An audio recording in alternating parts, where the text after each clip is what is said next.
ఆంధ్రప్రదేశ్లో 2024లో జరిగిన ఎన్నికల్లో కూటమి ప్రభుత్వం అధికారంలోకి వచ్చిన తర్వాత కొద్ది రోజులకే వైసీపీ 5 ఏళ్ల పాలనలో లిక్కర్ మాఫియా మీద సిట్ విచారణకు ఆదేశించింది. 350 మంది సిబ్బంది 6 నెలల పాటు తవ్వి 3,200 కోట్ల రూపాయల స్కామ్ జరిగింది అనే దానికి ఆధారాలు ఉన్నాయని కోర్టుకు సమర్పించారు. ఇప్పటికే ఆ స్కామ్లో 12 మందిని అరెస్ట్ చేశారు. 4 బెయిల్ తీసుకొని బయటకు వచ్చి బ్రహ్మాండంగా బంగ్లాల్లో మంచిగా లగ్జరీగా బతుకుతూ ఉన్నారు. మరి కొంతమందికి కూడా కొద్ది రోజుల్లో బెయిల్ వచ్చింది. ఇక బెయిల్ రాదని చెప్పడానికి లేదు. ఎన్ని సంవత్సరాలు ఉంచుతారు? విచారణ జరుగుతూ ఉంది. బయటకు వస్తే వారు విచారణకు అడ్డుపడి సాక్ష్యాలు తారుమారు చేసే అవకాశం ఉంది అని చెప్పడం వల్ల వాళ్ళని జైల్లో ఉంచారు. విచారణ పూర్తయిందంటే ఇంక వాళ్ళని జైల్లో ఉంచాల్సిన అవసరం లేదు. వాళ్ళు కూడా బయటకు వచ్చి దర్జాగా కోర్టుల్లో లాయర్లతో వాదించుకుంటారు. అది ఎన్ని సంవత్సరాలు ఆ వాదనలు జరుగుతాయి అంటే 147 సంవత్సరాలు కరెక్ట్గా జరుగుతాయి. ఎందుకంటే 2011లో జగన్మోహన్ రెడ్డి మీద నమోదైన అక్రమాస్తుల కేసు ఇంతవరకు విచారణ అయితే పూర్తయింది, కానీ కోర్టులో మాత్రం ఇంతవరకు తీర్పు వెలువడలేదు. ప్రత్యేక కోర్టులో, సిబిఐ ప్రత్యేక కోర్టులో అంటే ప్రతి వారం వాయిదా వచ్చే కోర్టులోనే ఆ కేసులో తీర్పు రావాలి. సిబిఐ ప్రత్యేక కోర్టులో తీర్పు రావాలి. మళ్ళీ హైకోర్టులో డివిజన్ బెంచ్, సుప్రీంకోర్టులో డివిజన్ బెంచ్లు, ఫుల్ బెంచ్లు, ఈ విధంగా మరో 16 కోర్టుల్లో మారేసరికి ఇంకా 147 సంవత్సరాలు ఏ కేసు అయినా భారతదేశంలో పడుతుంది తీర్పు రావడానికి. ఎందుకంటే ఎప్పుడో చిన్నప్పుడు బీహార్లో దానా స్కామ్ జరిగితే ఇప్పుడిప్పుడే అక్కడ లల్లూ ప్రసాద్ యాదవ్కి ఒక 5 సంవత్సరాలు శిక్ష పడింది. అనారోగ్యంగా ఉందని చెప్పేసి ఆయన మరి బయట తిరుగుతున్నట్టుంది.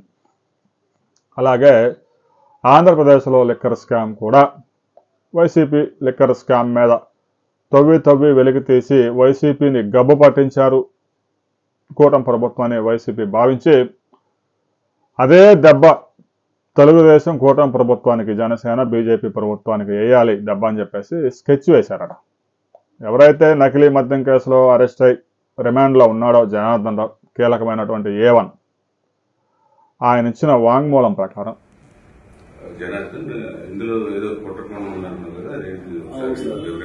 దీనిలో నా పాత్ర ప్రమేయం లేకుండా జోగి రమేష్ గారి ఆధ్వర్యంలోనే నేను ఇంతకుముందు గవర్నమెంట్లో ఉన్నప్పుడు కూడా తెచ్చుకొని చేశాను సార్, బయట నుంచి తెచ్చుకొని. అదేవిధంగా గవర్నమెంట్ రాగానే అదంతా ఆగిపోయింది సార్. మళ్ళీ మొన్న టీడీపీ గవర్నమెంట్ రాగానే అవన్నీ ఆగిపోయింది సార్. అసలు ఏం చేయడం లేకుండా బాగా స్ట్రిక్ట్ అయిపోయేటప్పటికి ఇక నేను కూడా ఆగిపోయాను సార్ మొత్తం. ఆ తర్వాత మన ఏప్రిల్లో 2025 ఆ టైంలో మళ్ళీ జోగి రమేష్ గారు నన్ను కాంటాక్ట్ చేసి మాట్లాడదామంటే నేను మన తమ్ముడు ద్వారా మాట్లాడాను సార్.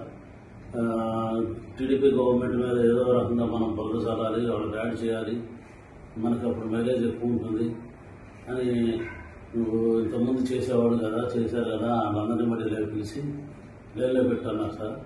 నేను ఇబ్రాహీంపట్నం అనుకున్నా సార్. తర్వాత నేను మా క్లాస్మేట్ జయశంకర్ రెడ్డి తమ్ముడిపల్లి అని తెలిసేటప్పటికి చిత్తూరు జిల్లా, ఉమ్మడి చిత్తూరు జిల్లా వచ్చింది కాబట్టి ముందు అక్కడ ప్లాన్ చేద్దాం, చంద్రబాబు గారిని బ్యాన్ చేయడానికి అక్కడ చేద్దాము.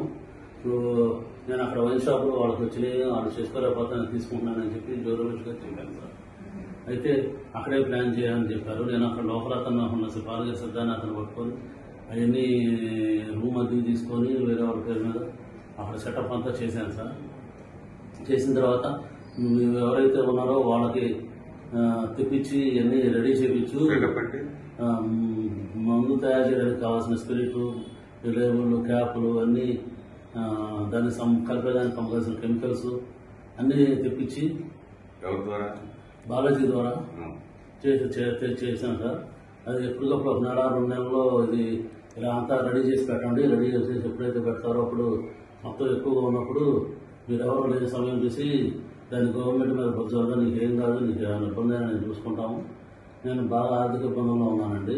ఆ ఆర్థిక ఇబ్బందులన్నీ నుంచి తీసేసి మీ ఫ్రెండ్ అక్కడ ఎక్కడో ఆఫ్రికాలో డిస్టరీస్ ఉన్నాయి కదా, అక్కడికి వెళ్ళిపో, నీకు దానికి కావాల్సిన అమౌంట్ 3 కోట్లుగా మేము సర్దుతాము, నువ్వు ఇవన్నీ ఏం చెప్పకుండా మామూలుగా ఏం తెలియనట్టుగా ఉండు, నువ్వు అక్కడికి వెళ్ళి అన్నీ రెడీ చేస్తూ ఉండే ఎవరికి అనుమానం రాకుండా అని చెప్పారు సార్. అదేవిధంగా తిరుగుతూ ఉంటుంది.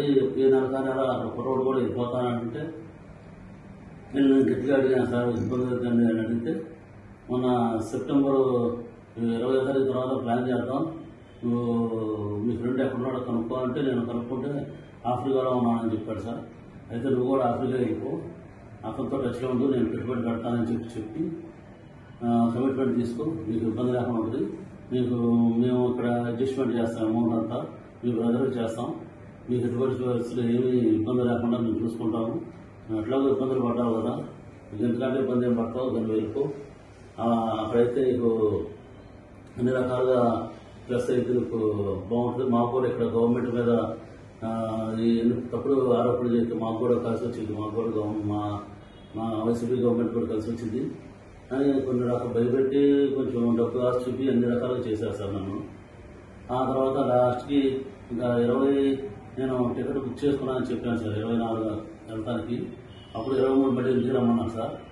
ఇంటికి వెళ్ళాను సార్. నేను వాళ్ళ ఇంటికి వెళ్ళినప్పుడు అక్కడ లోకల్ నాయకులు జోగి రమేష్ గారు, జోగి రాము, నాగిరెడ్డి, స్వామి గారు అట్లా ఉన్నారు సార్. ఇంకా పిఏ రాము అందరూ ఉన్నప్పుడు ఒక నిమిషం మామూలుగా మాట్లాడి తర్వాత వాళ్ళందరినీ సెట్ చేసి వాళ్ళు వెళ్ళిపోయారు సార్. వాళ్ళు వెళ్ళిపోయిన తర్వాత ఇవన్నీ డిపార్ట్మెంట్ ద్వారా మన సురేష్ ద్వారా ఏలూరు జిల్లా అదే కొల్లేరు ఏరియాలో ఉంటాడు సార్. నాకు నారాయణపురం బాగా ఉన్నప్పుడు అక్కడ ఫైనాన్షియల్గా వచ్చాను సార్. అతని ద్వారా ఈ డిపార్ట్మెంట్కి అక్కడికి ఇన్ఫర్మేషన్ పాస్ చేసి అది రైడ్ చేయించారు సార్. మున్సిపల్ జైలులో రైడ్ చేయించి అది సరికంతా పట్టించి గవర్నమెంట్ మీద వ్యవస్థగా మాట్లాడి గవర్నమెంట్ ఇలా తప్పులు చేస్తుంది అని చెప్పి బాగా చేసి చాలా యాంటీ చేసుకొద్దాం ట్రై చేశారు. కానీ చంద్రబాబు గారు పార్టీ నాయకులను సస్పెండ్ చేసేటప్పటికి అంత ఎక్కువ హైలైట్ అవ్వలేదు జనార్దన్ అని చెప్పి మళ్ళీ నాకు కాల్ చేసి మీ దాని మీద కూడా చూపించేద్దాం, ఇంకా నువ్వు అక్కడ బాధ్యత పెట్టే సరుకులు ఇక్కడ తెచ్చిపెట్టేసి గొడవలో పెట్టు, అది మీ తమ్ముడు ద్వారా డిపార్ట్మెంట్ వాళ్ళకి తెలిసి నేను సురేష్ మా ద్వారా సాక్షి టీవీను అందరినీ తీసుకొని వస్తాను, నాయకులు అందరినీ తీసుకొని వస్తానని చెప్పి అలర్ట్ చేసి నాకు అక్కడ ముందు రోజే అన్ని అక్కడ తెప్పించి పెట్టించారు సార్. వాళ్ళ మనుషుల ద్వారా అక్కడ తెప్పించి పెట్టించారు సార్. అదేవిధంగా ఇన్ఫర్మేషన్ లీక్ చేయించి తమ్ముడు ద్వారాను మీడియా సాక్షి మీడియా ద్వారా వాళ్ళ మనుషులు సురేష్ ఏలూరు ఆయన ద్వారా ఇట్లా డిపార్ట్మెంట్ అన్నిటికీ చేసి అది పెట్టించారు సార్. మా గోడంలో పెట్టిన లెక్కలు పెట్టించారు సార్. పక్కన గోడంలో బాధితులుగా ఉన్న గోడంలో అంతతో అది పోకుండా మళ్ళీ అక్కడ ముందు రోజే అక్కడ ఎన్ని బాగా చేస్తున్నట్టుగా ఖాళీ క్యాన్లు కూడా తెప్పించి పెట్టించారు సార్. ఖాళీ ఎంటీ క్యాన్లు పెట్టారు సార్. ఎంటీ క్యాన్లు పెట్టించేసి ఇదంతా బాగా జరిగిపోతుంది, ఇక అన్ని రాష్ట్రంలో అన్ని ఏరియాలో ఇలాగే చేస్తున్నారు అని చెప్పి అని బాగా బాగా హైలైట్ చేశారు సార్. ఈ గవర్నమెంట్కి చాలా బ్యాడ్ నేమ్ వచ్చింది, బాగా జరిగింది, నీకు చూసుకుంటా నువ్వు రావాల్సి లేదని చెప్పారు సార్ నాకు. ఆ చెప్పిన రోజు నుంచి నాకు ఈ రోజు వరకు కూడా నాకు యాంటిసిపేటరీ వేరే అన్నారు, సంతకం కూడా ఆధారం తీసుకోలేదు సార్. దీనితో పాటు మా తమ్ముడిని కూడా అరెస్ట్ చేసి మా తమ్ముడికి చేస్తున్నట్టు కూడా ఇన్ఫర్మేషన్ ఏం లేదు సార్, తెలుస్తారని కూడా. ఆ లాయర్ గారి ద్వారా కూడా నాకు ఏం జరుగుతుందని నాకు నమ్మకం లేదు సార్. నాకు ఇవన్నీ అవ్వదని చెప్పేసి నేనే వచ్చి డిపార్ట్మెంట్ సహకరించి గవర్నమెంట్ మీద నా మీద జరిగింది, నేను వల్ల ఇబ్బంది పడింది అన్నీ చెప్పేసి ఇక డిపార్ట్మెంట్ గారు సహకరిద్దామని చెప్పి నేను వచ్చేసాను సార్. ఇదంతా మేము నమ్మదగ్గగా మేమెందుకు నమ్మాలి? ఇది మీరు ముందు మీ ఫ్రెండ్నే కదా ఆయన జయచంద్రారెడ్డి, ఆయన అసలు ఈ విషయంలో ఇరికించలేదు సార్. ఆయన ఏం చేశాడంటే పెద్దిరెడ్డి గారు, రామచంద్రెడ్డి గారు పక్క కాన్స్టిట్యూన్సీ, దోహన్ రెడ్డి ఆ కాన్స్టిట్యూన్సీ, మిగిలిరెడ్డి ఆయనే చూసుకుంటాడు మొత్తం. మీ ఫ్రెండ్కి మళ్ళీ గెలవడం, మీ ఫ్రెండ్కి రాదు సీటు, మొత్తం మా ఆంధ్రలోనే ఉంటుంది, మీ ఫ్రెండ్కి ఏం కాదు, పోయినా ఎట్లాగో ఓడిపోయినట్టే కదా, ఇక మళ్ళీ సీటు రాదు, గెలవడం మీ ఫ్రెండ్ ఎట్లాగో ఆఫ్రికాలో వ్యాపారాలు చూసుకుంటాడు, మీరు కూడా అక్కడికే వెళ్ళిపోయి చూసుకొని మీరు ఇట్లా వచ్చానని చెప్పకుండా మీ ముందే మాట్లాడుకుంటున్నారు కాబట్టి మీకు ఇబ్బంది ఉండదు అలా చెప్పి నమ్మించి చెప్పారు సార్. నాకు ఇక డబ్బులు ఎప్పుడైతే నాకు బాగా ఆర్థిక ఇబ్బందులు ఉండడం వల్ల బాగా పబ్లిక్ ప్రెజర్ చేయడం, రిలయన్స్ వాళ్ళు, శ్రీరామ్ వాళ్ళు బాగా ప్రెజర్ చేయడం వల్ల నేను ఉండే అన్ని ఆప్షన్కి వచ్చేసింది సార్. నేను ఉండే ఇల్లు కానీ ఉండే బార్ ప్రిమిసెస్ కానీ ఆప్షన్కి వచ్చేసింది సార్. ఇక నాకు తట్టుకోలేక ఆయన చెప్పింది వినేసి ఆయన ఆస్తి ఇచ్చిన 3 కోట్లు నాకు ఇస్తారనుకున్నాను, ఎప్పుడైనా తీరుతారనుకొని నేను ఓకే అన్నాను సార్, చేసేదానికి ఓకే అన్నాను సార్. మరి ఈయన ఎన్నాళ్ళుగా పరిచయం మీకు? ఈయన నాకు చిన్నప్పటి నుంచి పరిచయం సార్, జోగి రమేష్ గారు. నేను చిన్నప్పటి నుంచి నాకు జయచంద్రారెడ్డి గారు జయచంద్రారెడ్డి చదువుకున్నప్పుడు సార్ మాకు ఆ తర్వాత ఇప్పుడు మళ్ళీ ఎక్కడ engineering Vidyanagar MBK rest Gudur దగ్గర దానిలో ఎంబీకే రెస్ట్ చదువుకున్నప్పుడు పరిచయం సార్. మళ్ళీ ఎలక్షన్ టైంలోనే మేము వెళ్ళాం సార్ ఆయన దగ్గరికి. ఆ టైంలో మా క్లాస్మేట్స్ అందరం వెళ్ళి కలిసి అక్కడ క్యాంపెయిన్ దగ్గర వెళ్ళి పార్టిసిపేట్ చేసాం సార్. ఆ తర్వాత ఇక మళ్ళీ ఎప్పుడైతే ఇట్లా వైన్ షాప్ వచ్చి ప్లాన్ చేశారో ఇక రమేష్ గారు ఈ విధంగా చేద్దాం, నువ్వు వెళ్ళు వైన్ షాప్ తీసుకుంటాను మాట్లాడు, ఇది చేద్దాము, నీకు ఉపయోగపడుద్ది, నీ ఫ్రెండ్ వాళ్ళు నీకు ఉపయోగం లేదు కదా, నా వల్ల ఉపయోగం ఉంటుంది, అతనికి ఏం లేదు, అతనికి ఏం పోదు, ఆయన ఆల్రెడీ ఇలా ఓడిపోయాడు కాబట్టి ఇబ్బంది ఏం లేదు, ఇంకా ఇలా చెప్పేటప్పటికి అతనికి ఏం కాదు కదా, నాకు కూడా ఏ కేసు లేకుండా చూసుకుంటున్నారు కదా అని నేను ఒప్పుకున్నాను సార్ ఇది చేయడానికి. ఎప్పుడైతే ఈ రేట్ చేశారో ఇక నేను ఎవరిని నమ్మదలుచుకోలేదు సార్. ఇక ఎవరు ఇస్తానా లేదు, నేను ఎట్లాగో ఇబ్బంది పడిపోయాను, ఇంకా మళ్ళీ ఇక ఇబ్బంది పడకూడదని చెప్పేసి వచ్చి ఇక సరెండర్ అయితే ఇక గవర్నమెంట్ శిక్షణ అనుభవిస్తాను రెడీ వచ్చేసాను సార్ నేను. వైసీపీ కీలక నేత మాజీ మంత్రి జోగి రమేష్, పెడన జోగి రమేష్, నాకు 3 కోట్ల రూపాయలు ఇస్తానని ఆఫర్ ఇచ్చారు. జస్ట్ ఊరికే నువ్వు మద్యం తయారు చేసి అక్కడ ఉంచు, స్టాక్ ఉంచు. గతంలో వైసీపీ పరిపాలనలో అద్భుతంగా తయారు చేసి అందరినీ కిడ్నీలు లివర్లని లేపేశాం. కూటమి ప్రభుత్వం వచ్చిన తర్వాత తయారీ ఆపాం. నువ్వు ఇట్లా తయారీ ఆపితే ఎలా? మరలా ప్రారంభించు. ఎక్సైజ్ అధికారులకు మేమే సమాచారం ఇస్తాం. కొల్లేరు దగ్గర మా సురేష్ ఉన్నాడు, ఎక్సైజ్ అధికారులు సమాచారం ఇస్తాడు. ములకల చెరువులో నకిలీ మద్యం తయారైతే కొల్లేరులో సురేష్ కంప్లైంట్ ఇస్తాడు ఎక్సైజ్ వాళ్ళకి. ఇక ఒక 3 కోట్లు నీకు ఇస్తా, ఆఫ్రికా వెళ్ళిపో, అంగోలాలో ఎలాగో మీ యొక్క ప్లాంట్స్ మంచినీటి ఆరో ప్లాంట్లు తయారు చేసినంత ఈజీగా మీరు మందు తయారు చేస్తున్నారు కాబట్టి ఎలాగో అంగోలాలో వ్యాపారం బాగుంది కాబట్టి జయచంద్రారెడ్డిది, నువ్వు కూడా అక్కడికి వెళ్ళి వ్యాపారం చేసుకో, నెక్స్ట్ మనమే అధికారంలోకి వచ్చేది, వచ్చిన తర్వాత మరలా వ్యాపారం మొదలు పెడదాం ఇక్కడ అని చెప్పేసి జనార్దన్ రావుతో జోగి రమేష్ ఈ వ్యవహారాన్ని అంతా నడిపించాడట. అది జనార్దన్ రావు ఇచ్చిన వాంగ్మూలం, అదేదో మనం చెప్తుంది కాదు. ఇక్కడ విజయవాడ, గుంటూరు, ఇబ్రహీంపట్నం ఈ ప్రాంతాల్లో ములకల చెరువు నుంచి తీసుకొచ్చి నిల్వలో పెట్టడం, మరికొన్ని ప్రాంతాల్లో కూడా ఆ స్టాక్స్ పెట్టి రాష్ట్రం అంతా ఈ నకిలీ మద్యం పెద్ద ఎత్తున తెలుగుదేశం ప్రభుత్వం నడిపిస్తూ ఉంది. ముఖ్య నేతే దీని వెనుక ఉన్నాడు అని ప్రచారం చేయడానికి బ్లూ మీడియా లాగు చేతిలో ఉంది కాబట్టి ఏదైతే మకిలి అంటిందో ఆ మకిలిని తెలుగుదేశం ప్రభుత్వానికి కూడా పోసే ప్రయత్నం చేశారు జనార్దన్ రావును అడ్డం పెట్టుకొని. ఫస్ట్లో ఒక 2 రోజుల కిందట బ్లూ మీడియాలో చంద్రబాబు నాయుడు అధికారంలోకి వచ్చిన తర్వాత 5,250 కోట్ల రూపాయల నకిలీ మద్యం అమ్మాడని రాశారు. ఇప్పుడు అది 52,000 కోట్ల రూపాయలకు చేరింది. గడిచిన 6 సంవత్సరాలుగా నకిలీ మద్యాన్ని తయారు చేయించి అమ్ముతూ ఉన్నారట. ఉండవల్లిలోనే సీఎం క్యాంప్ ఆఫీసులోని ముఖ్య నేత. మళ్ళీ చంద్రబాబు నాయుడు అని రాస్తే మరి కేసు అవుద్ది అనుకుంటున్నారో, మరి నోటీసులు వస్తాయి అనుకుంటున్నారో ఏమో.